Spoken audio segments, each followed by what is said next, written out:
backward on purpose. Whoa, he just about got in trouble right there off of going into turn 3.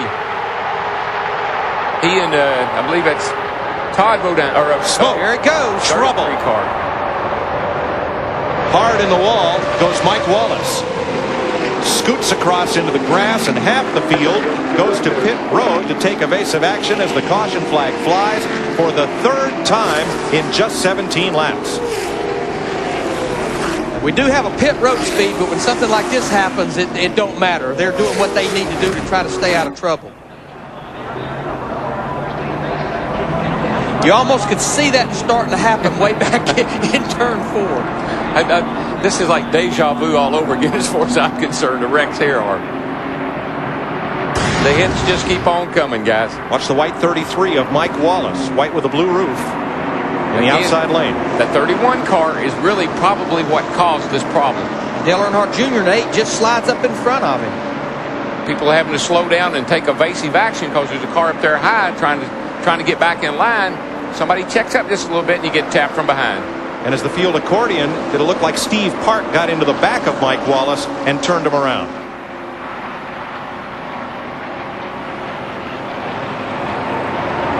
See Park there. Boy, everybody in that crowd right there. Oh, man, that car almost tipped over. All 3 wrecks have been where somebody has clipped somebody with fender to quarter pounder. Just not quite enough room to get in line.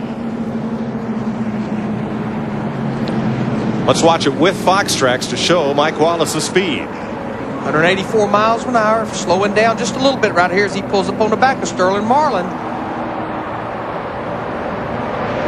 There you see he clips a wall running almost 150 miles an hour. And boy, I tell you what, that's a great job on everybody's part to not get any more cars involved. There's a lot of cars coming at him. Mike Wallace in a part-time ride for Andy Petrie Racing that they hope to turn into a multi-race deal. Colliding with Steve Park, whose option was not picked up by Dale Earnhardt Incorporated on the June 15th deadline. So Park is hoping to stay with this team or get picked up by another for next season. Well, there's a lot of talk about Sam Harness Jr. coming in from the IRL series, and I tell you, that's a lot of talent right there from what I've seen in the IRL. You saw him at Richmond the other Saturday night. Oh, Saturday man. night he just blistered him in the last couple of laps. 3 caution flags in just 18 laps to start the Pepsi 400. The fireworks have come early here at Daytona.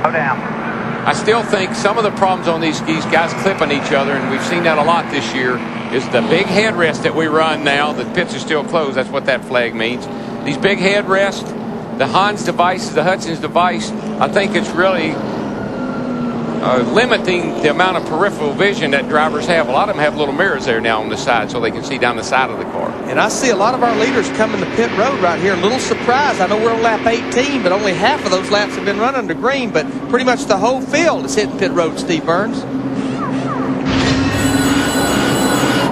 Jeff Gordon in. There will be no chassis adjustments to this 24 car of Jeff Gordon. 4 tires only, no chassis adjustments. Jeff likes the way the car is handling. Let's go to Matt Yoakum. And Dale Earnhardt Jr. pits. He's only going to take on fuel.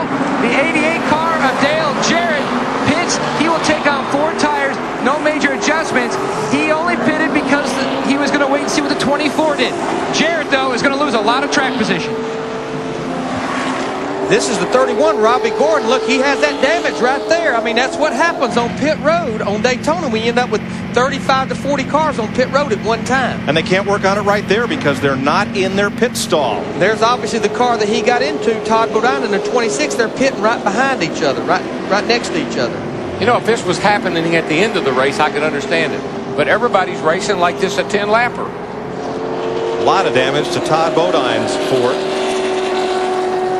And there you see the corresponding damage to Robbie Gordon's Chevy. He'll bring that back in, just put it on the card, I guess.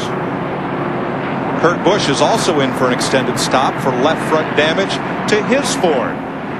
So all these cars that spent 100 hours or more in the wind tunnel being so carefully massaged, a lot of them are bent up.